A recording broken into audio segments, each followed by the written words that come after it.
parents came here in 1927, and I was born about a year later. We always teased that it was in the water, something in the water, because my husband's family did the same thing.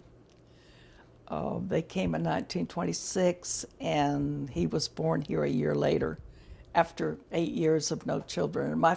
In my case of my family, 7 years with no more children. They thought they were through, you know.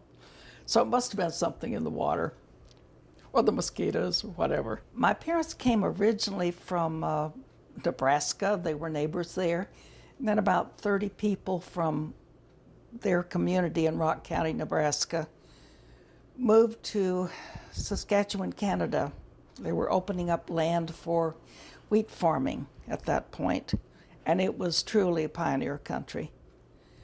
They were neighbors again on neighboring farms, and my mother was 16 by that time. And when she was 18 and a half, they were married, and he went into the Navy. And my oldest sister, my only sister, was 10 years older than I, and she was born there. I had Great Lakes Training Camp Station in Illinois. So then my next two brothers were born in Saskatchewan. They went, after the war, they went back to Canada again. My dad had been trained as a chiropractor, but when they let them out, there was no pay or no help for the veterans, and a lot of men were released within a very few months, and which leads to shock for the country, you know. And he didn't have enough money to get started back in a chiropractic practice. So they went to Canada for a while and lived there for a few years, and my older two brothers were born there. And then I guess they got tired of the cold. Dad was skinny and he didn't like the cold. So they moved back first to probably Omaha, and visited family, and they'd missed family. And then they started, Dad had a restless foot by that time, and they went down into Missouri and then just kept going.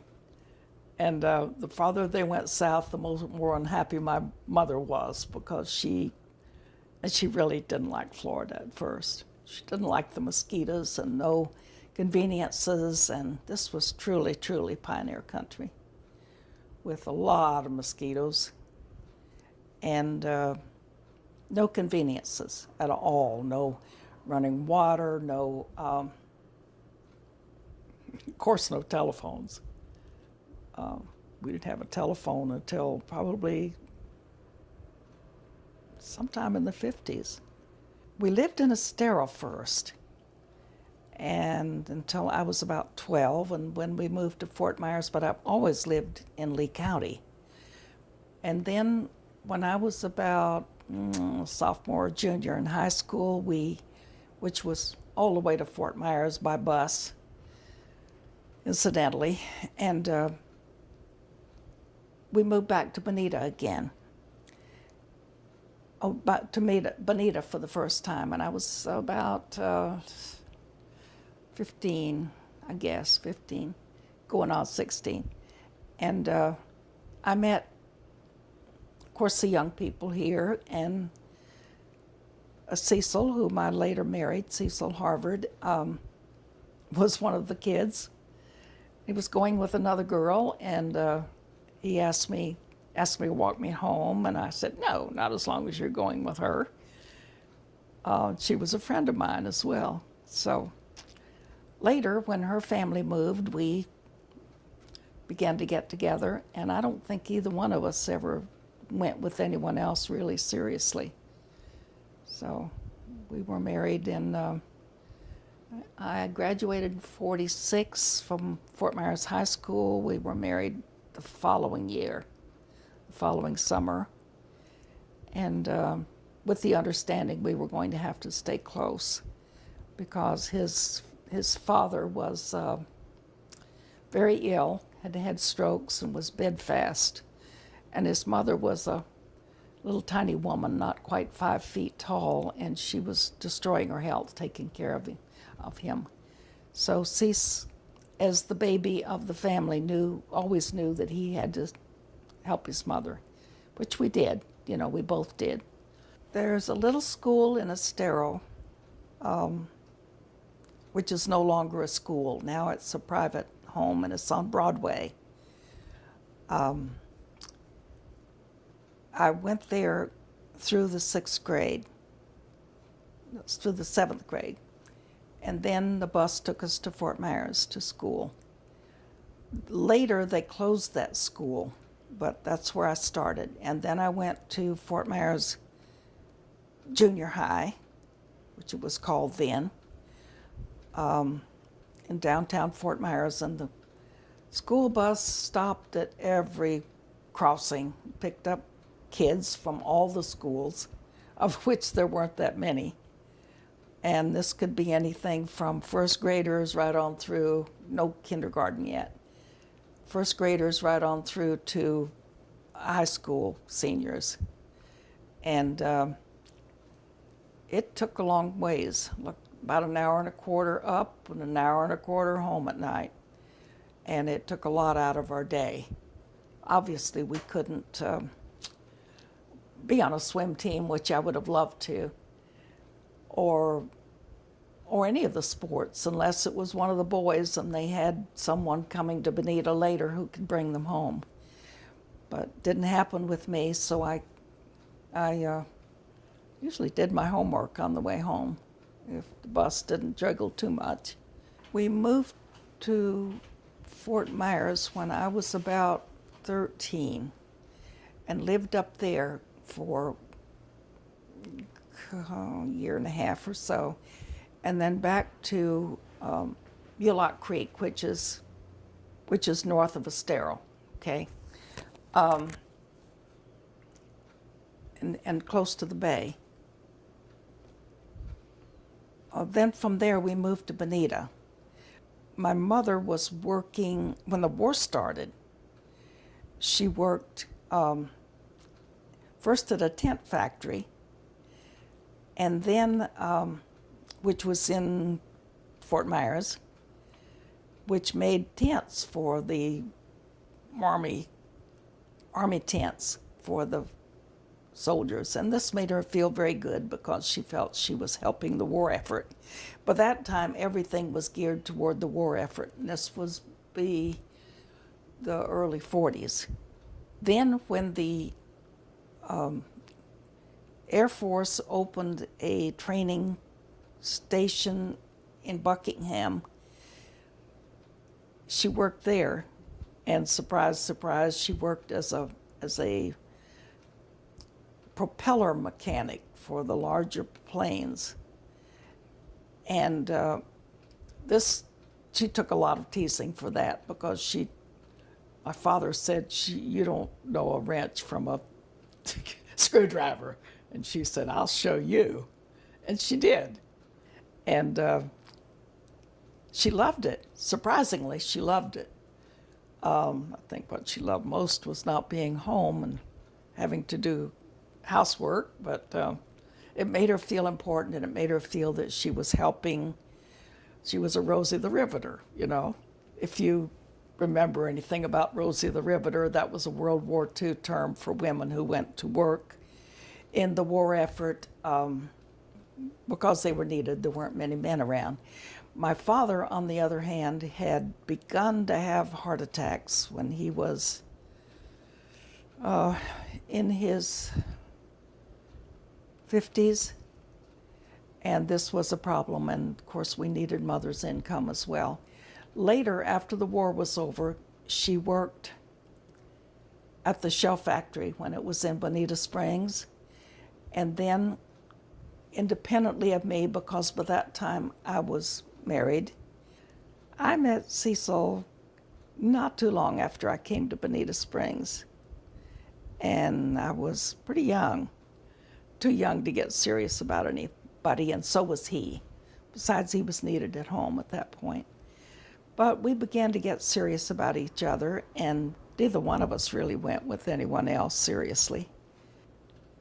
And at that point, he had been working at Naples for the fire department, and but he learned firefighting, which was good because it meant that he was the most qualified person in Bonita Springs when it came time to start our fire department.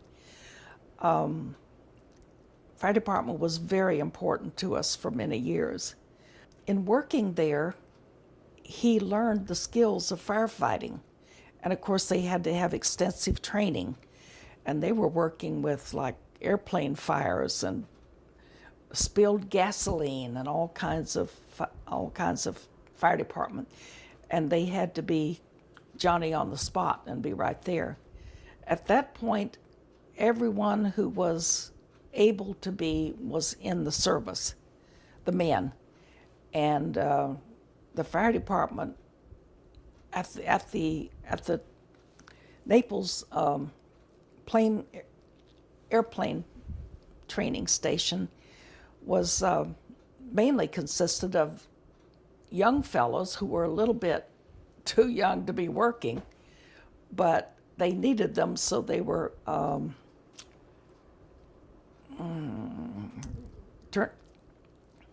turning their backs a little bit as far as it came to eligibility. But as a kid, he knew nothing about it, but they were trained. And they were well trained, evidently, because this was serious stuff. And after the war was over and he came home from there, he started working for his sister at Benson's Grocery. And about that same time, they were getting the shell factory fire happened, and it became obvious that Bonita Springs had to have a fire department. It was growing like leaps and bounds at that point, with men coming home from the war and establishing families and establishing homes. He was working for his sister, but also available when there was a fire. And he worked for her the rest of his working life. Gradually, she got to the point that she couldn't work in Benson's anymore. She would only come over once in a while toward the end, usually in the afternoon. When Cece and I began to know that this was serious and we wanted to marry, we made our plans, and we had to make our plans in such a way that we ran away and got married, because my mother didn't want me to marry because for one thing, she needed me for my younger brothers. And for another, she didn't want me to marry Cecil. She had made up her mind. My dad was more on my side, but she was the wheeler-dealer of the family. She was the one who made most of the decisions. It's too bad, but that's the way it was. She actually posted my name at the courthouse in Fort Myers and said if we came in for a marriage license, that they were not to marry us because they didn't have my parents' legal permission. At that point, you had to be 21 in Florida. I didn't have it. So in order to make it legal and to make it where it felt right to us in those days, you didn't live together, you know? And so we decided that he would take a little time off and we would run away and get married. So we did. But that time he had managed to have a car that actually had tires on it. Tires were a problem for at least a couple of years after the war was over. And so we drove to Georgia. We picked up his brother Ted's wife, Helen, in Auburndale, and she went up with us the rest of the way because they had married there a year or two before. She knew the ropes. We didn't. And it was a very simple, I now pronounce you man and wife $10, please, sort of a wedding. Didn't make me feel married at all, but we had to settle for that. And for a few months, back at home, we lived with no, we didn't live with, we lived in a little rental. And then his brother-in-law, Clomer Benson, who they were dealing more in wood at that point than later they dealt in cement, because they used all the trees locally, I think. But they used their wood and built us a little beginning home. It was not very big. Wasn't even finished on the inside at the point we moved into it. But we moved in there and we lived in it for 45 years and raised our family there. And it began to sort of go down around our ears, so we moved to, we had 2 children there and lost 2 that were premature babies. And had a happy life there. He was very, very, very busy, and I didn't start working at the store, Benson's, until Marisa was 10. I think our daughter was 10, and that was our baby, so it was our youngest. And I worked there from there on in until we sold the store in 1979. Cecil and his older sister Lydia had always been quite close. They were probably the most alike of any of the family. And as I said, when he finished at the fire department at Naples Air Station, he started working for his sister Lydia in Benson's. He'd always helped out on weekends and so forth, but he was working there full time then. And at some point they promised him that if he would stay with them, and every once in a while he and his sister would have a big fight and he'd come home. "What are you doing home in the middle of the day?" I'd say. And he'd say, "Well, Lydia so-and-so and so-and-so, and I quit." But it wouldn't be but about a half an hour, and here would come Clomer. She would send him to mend fences, and the upshot of it was Cecil would go back to work and continue with them. So at that point, Clomer told him that if he would stay with them through thick, thin, and arguments, that the store would be his upon his death. Well, he died in 1977, and I didn't know until he died that he meant that at all. I just didn't have any idea. But by that time, Lydia was sick all the time, and Clomer was at the store all the time at that point. So it was convenient for him because Benson's was only blocks from the original fire department, and he could leave when the fire alarm went off, which it did with the somebody phoning something in. He was gone.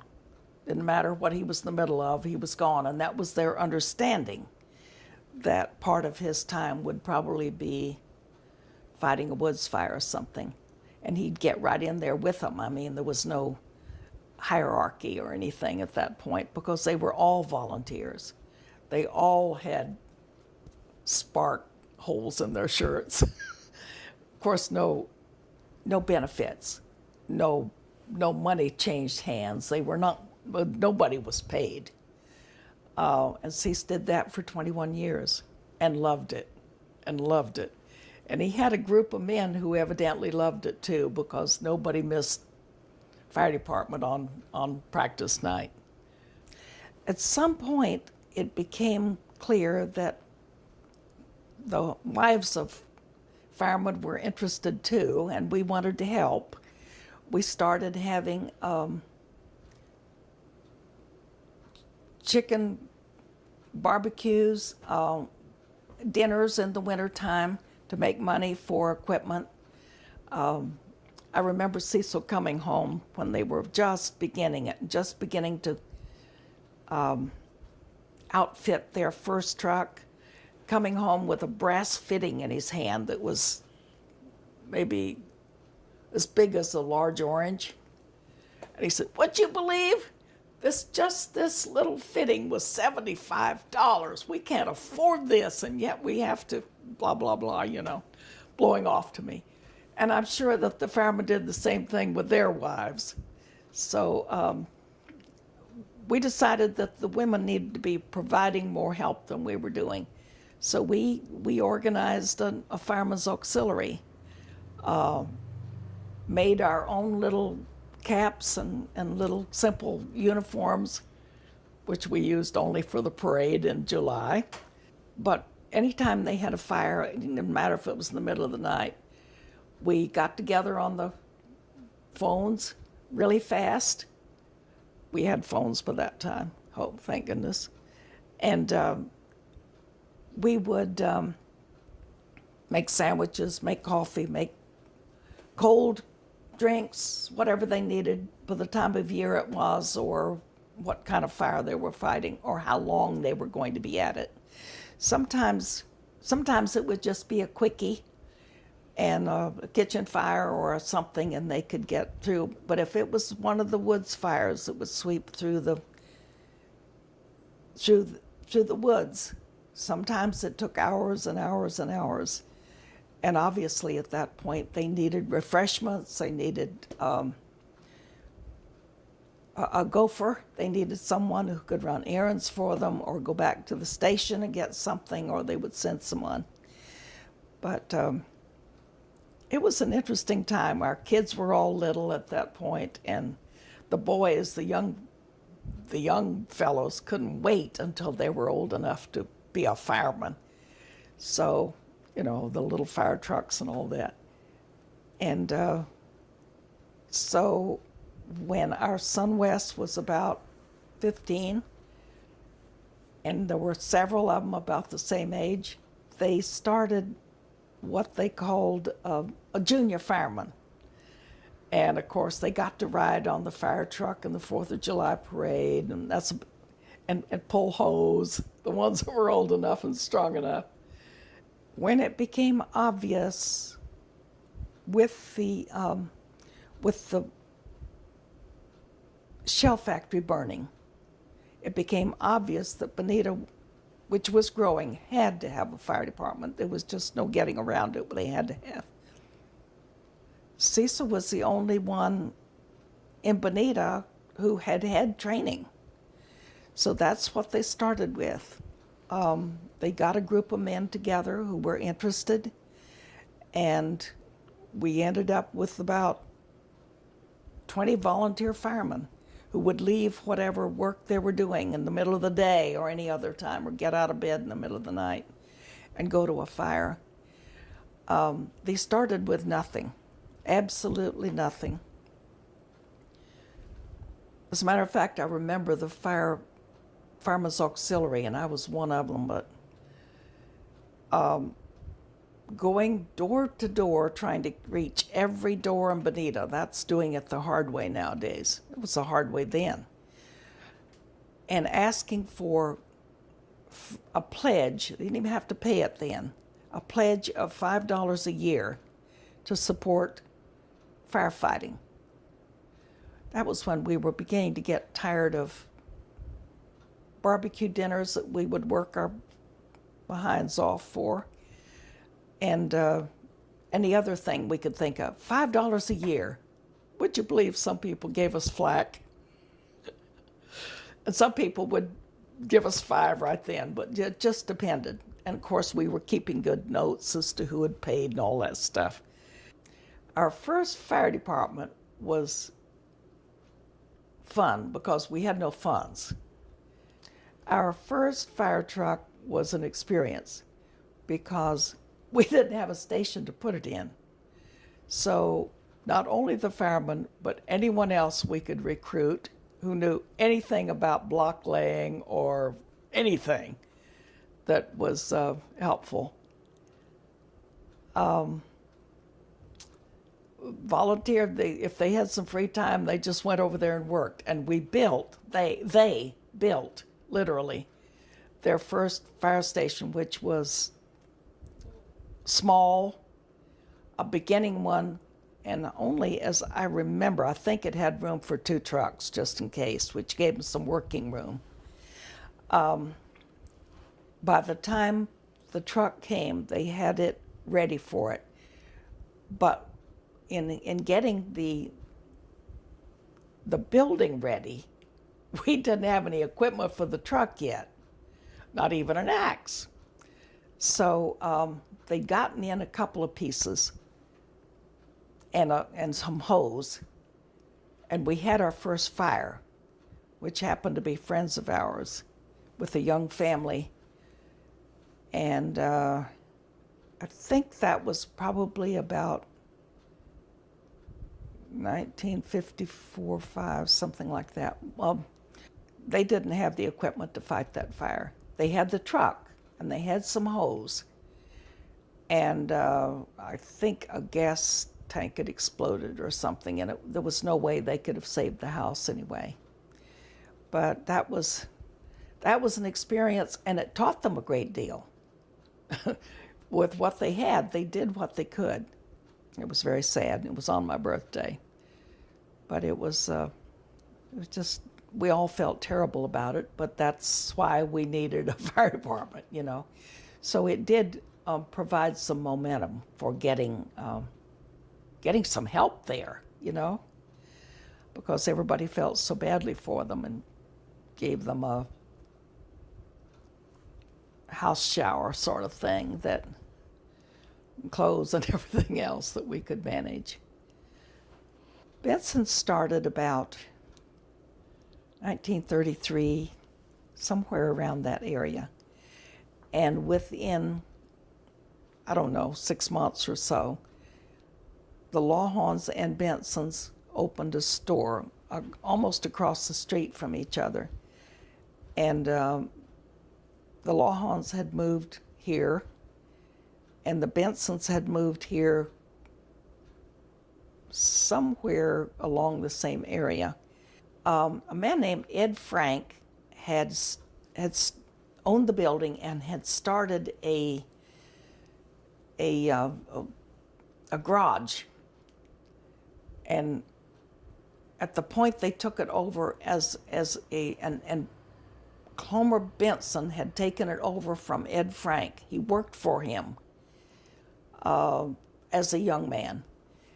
And then when Ed Frank moved to Naples, actually we had a hurricane, and it kind of messed up the building pretty badly, to the point that the original building had to be raised and a new building built. And at that point, they built it with what they called pilasters. I don't know what the proper name is for that. In the corners, you'll see that there's concrete areas that come out a little bit. And they said, a hurricane will never blow this down, and so far it hasn't.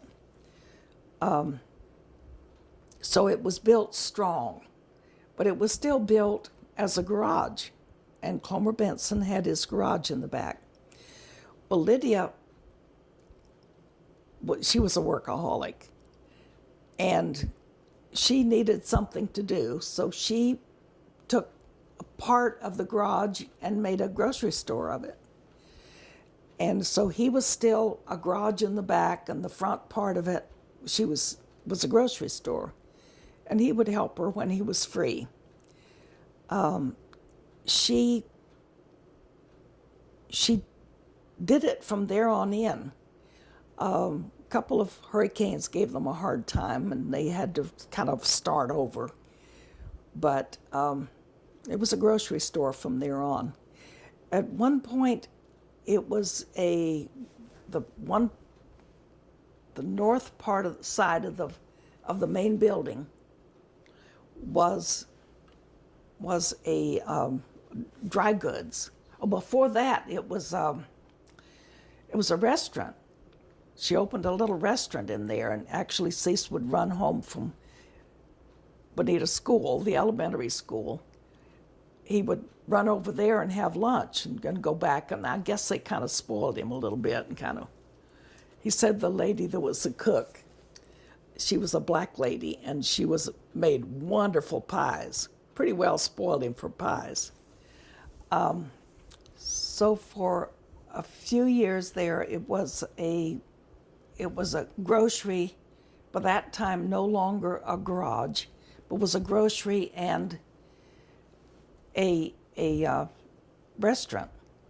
About 1940s somewhere, the restaurant was out by then, and a dry goods, I think they called it.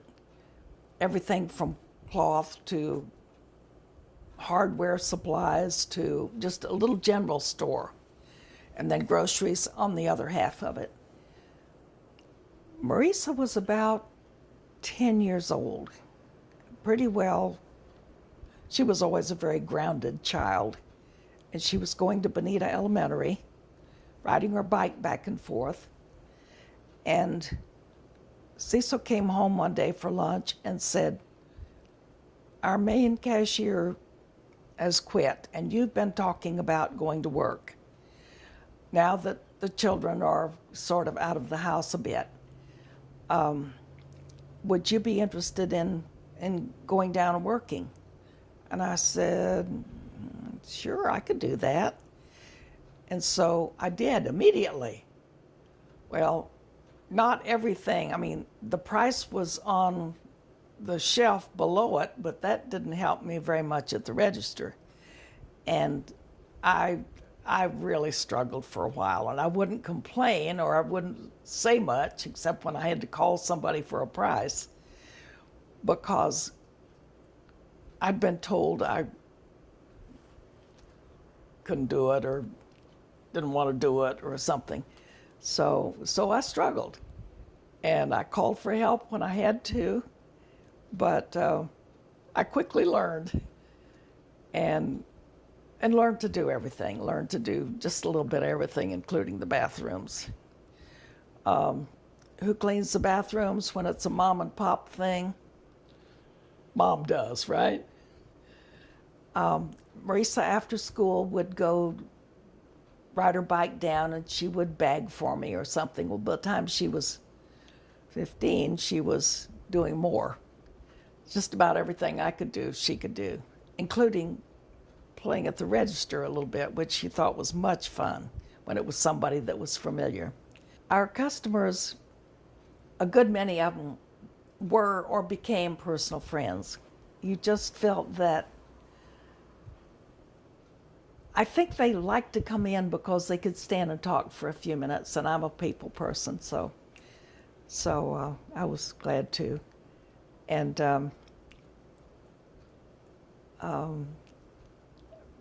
the people who were in the Baird's camp, just to the north of us, across Wilson Street, were all our customers, either ours or Lawhon's.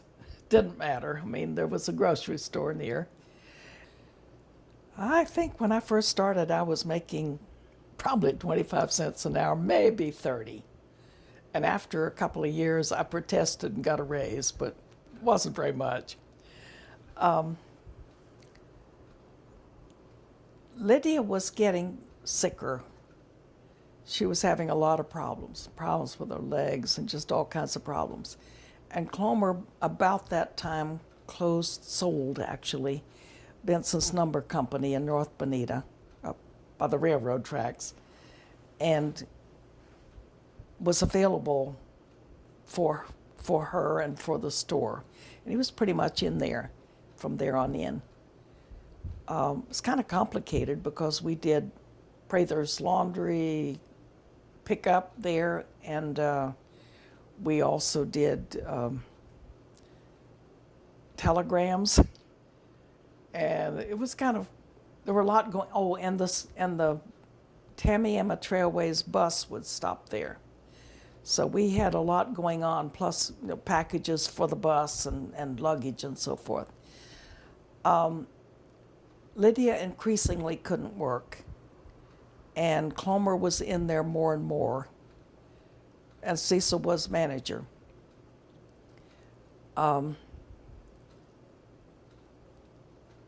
In 1977, Clomer Benson had a sudden massive heart attack and died within hours. We hadn't realized at that time how much he had been taking care of her and how much he was having to do for her. So we kind of took that over.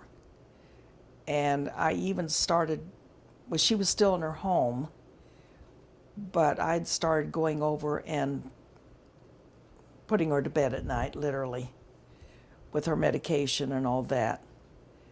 And with her little hair cap that kept her from getting her hair messed up from her weekly appointments. But that wasn't too hard, and we could do that and do store too. And things went along for a couple of years after he passed. And then Cecil had a hip that started deteriorating, and he started being on crutches to work, which was horrible. It was horrible for us to keep everything, all the balls in the air, and family and everything, and fire department. And when he saw he was going to have it, and not long after, we got a chance to sell the store to a family. Their names were DeBono. This was Albert DeBono and his brother, Jerry. And then when his son was old enough, he came in there with him. And a Kenny. I don't know what Kenny's last name is, but he's still in there with the current owners. They sold it about 3 years ago. And it's still open. After all these years, it's still open as a grocery store. The DeBonos were from Detroit, and they were looking for just what we were, evidently, a small family grocery store. And they all learned to speak Spanish because it was right to that point. I had had some Spanish in high school, and I learned more as I went along, and even went to a class to increase it. But it was getting to the point, and Bonita was getting to the point, that part of Bonita Springs was going more and more Hispanic, and nobody in there could keep up with the need to speak it, except sometimes they would bring a small child with them who could ask about something or communicate with you. After we sold the grocery and got his health in shape again, we decided it was time that we had some fun. The kids were grown, everybody was married and off to their own lives, and we decided we needed to have some fun. We were retired early, but not tired. So we bought this little 19-foot jobby, which was kind of funny looking, and used, of course, and did some traveling for quite a while. Over the years, we went through 3 motorhomes. We had 3 separate ones. We had a little one, and then we had a South Wind, and then we had a Flare in the 1990s. And that one we particularly loved and did some serious traveling. No need to go out of country. America's beautiful. And tell us some of the places that you took there. Okay. I have albums and albums of pictures of places like Bryce Canyon and Zion National Park and the West Coast. One trip we took the longest. I think it was 2 months, 2.5 months. And we went all the way to the West Coast, very slowly and very enjoying it along the way. We spent 2 weeks just moseying down the coast of Oregon, for instance, to the redwoods, and then started a cross-country home. But it was beautiful and it was wonderful, and there are still national parks I haven't gotten to visit. And there are a couple of places in the country I haven't gotten to visit yet, a couple of areas like northeast, way up in Maine and that area. By the late 90s, I knew that our motorhoming days were coming to an end. We took one trip where I just felt really good to get home. He was sick, and when we got home, then we started taking him to the doctor, and his health had gotten worse. He wasn't breathing well. He had emphysema, and soon after that, he began to need oxygen, and toward the end, he had an oxygen tube and a machine in the house. And for the last 6 months of his life, and that would have been in early 2002, he died in the April of 2003, and he was having to drag a oxygen tube around the house, and was in a hospital bed for the last 6 months. The last 2 weeks were really, really traumatic for other reasons, and it was very hard for me to get over. And we'd been married for 55 years, so you have your whole life invested there in one person, and it was a hard time. But I have a wonderful family, and that helped tremendously. Our son married Peggy Weiland, and of course her father was fire department, and you know, she was into it too, and into Fireman's Auxiliary. They were married for 28 years and were divorced several years ago. They went to Madison, Georgia to live. They had one daughter, Wanda, one granddaughter, and went to Georgia to live when she was about 12, and she went to school there, the rest of her. And they've lived there the rest of their lives. Wes is remarried to Jane, and they were long-distance haulers for a long time. I can't believe still that he convinced her, that who had always worked in offices, that she, little tiny thing, that she could be a long-distance hauler along with him. But she did, and they did that for about 3 or 4 years after they married. Now they are retired, but still very close, and it's a good marriage. She has a family of her own, so he speaks of our grandchildren. And she was a great grandma before I was. How about that?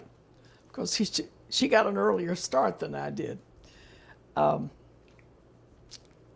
anyway, I have a wonderful family, and this one daughter works for the county, in the county courthouse of Morgan County, Georgia, and she told me the other night they're planning on, she and her mother are planning on coming for Christmas. They don't come at the same times, obviously, but we're still on good terms. So she'll come with her daughter. Marisa and Joe are old Florida residents and old Florida people, and they'll probably end up being a part of this. They've been married for 41 years now and have established a wonderful family of their own. They have a son, Adam, who's married and has been for several years to Carrie, and still lives locally, still lives on the same road they do. Practically built his own house with Joe's help and subcontractors. Marisa married, Marisa's and Joe's son, I'm sorry. Marisa and Joe were married in 1975, and he was a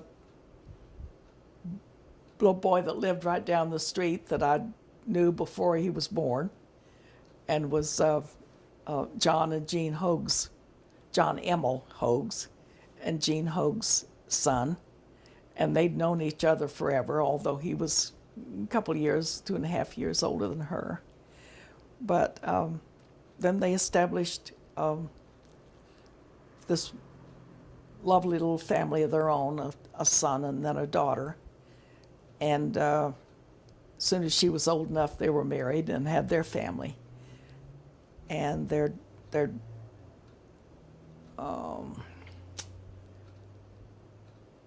they have 2 children. She married their daughter Amber. They have Adam and Amber, Marisa and Joe do. And Amber married David Piper the third, and have established their own little family. He works for Ben Nelson, Ben Nelson Marine, I think it is. And she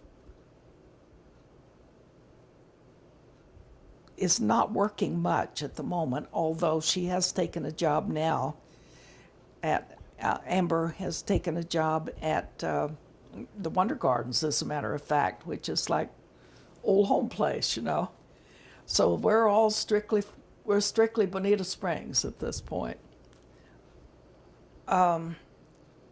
We hadn't had a severe hurricane for a lot of years until Donna in 1960.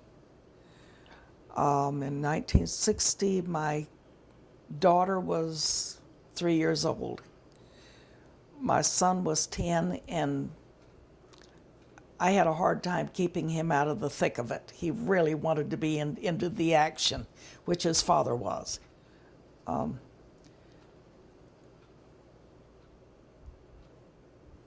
This was actually, essentially, this was old Bonita, because the hurricane, which came right up the coast and did a tremendous amount of damage in Naples, Bonita Beach, particularly the beach, and right on up through Punta Gorda. Even Fort Myers, there was a semi that was literally blown off the bridge, and of course the driver died in it. On Bonita Beach,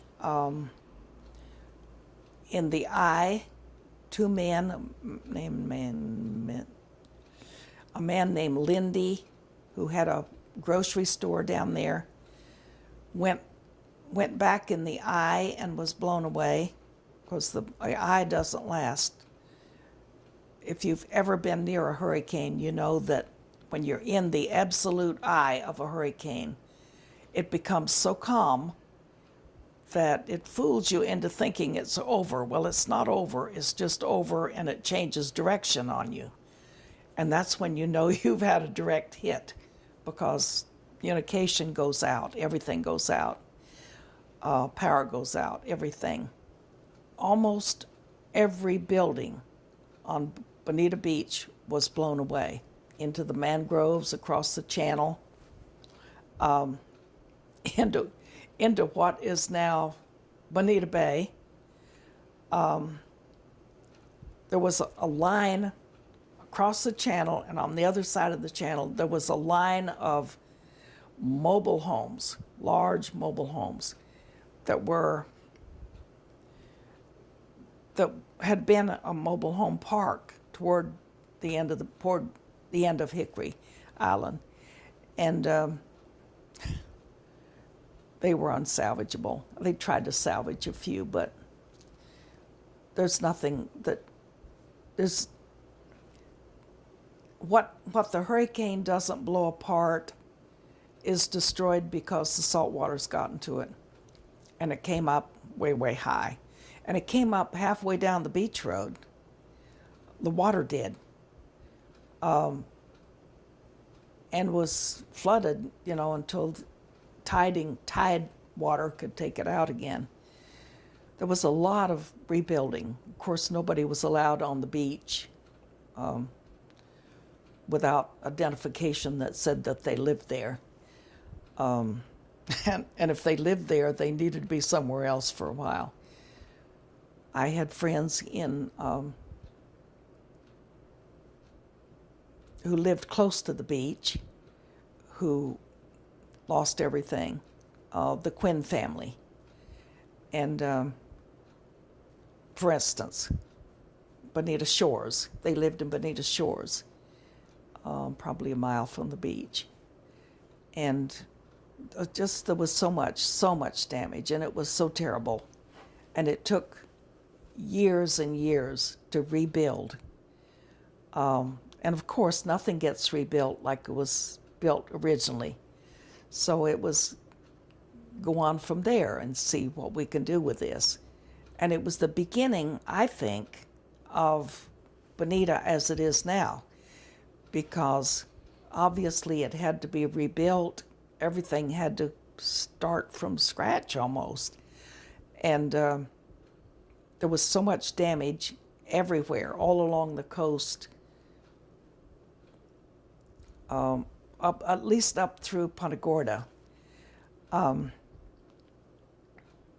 It didn't affect us terribly, personally, although Cease was out in the storm a good bit of it, because they had opened Bonita Elementary School as a shelter, and he was back and forth from what they could salvage of Benson's, taking food and water and milk and bread and anything that was, particularly anything that was going to spoil anyway. It might just as well be used.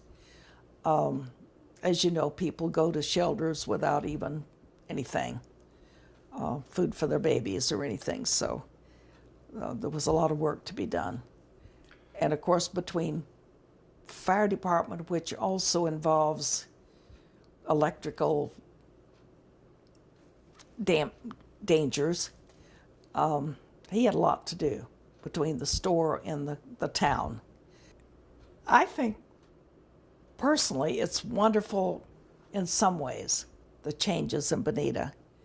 It's wonderful in ways that we have places to shop without going all the way to Fort Myers. When I was young, even Naples didn't have shopping.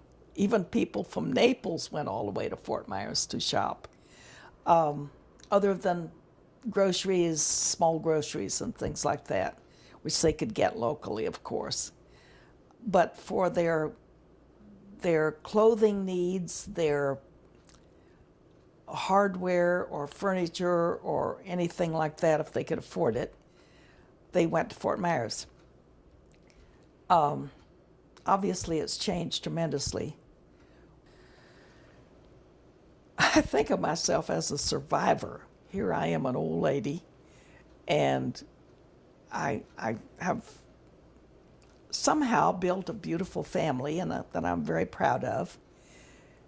And I feel as if I've spent my whole life taking care of someone, from little brothers right on through to my mother, my sister-in-law, somebody all the way through. At one point, Cecil was looking after his sister and I was looking after my mother. So and then Cecil in the end. But I have a feeling those years, I think I've taken care of everybody I can, and now I have to take care of myself. That's it.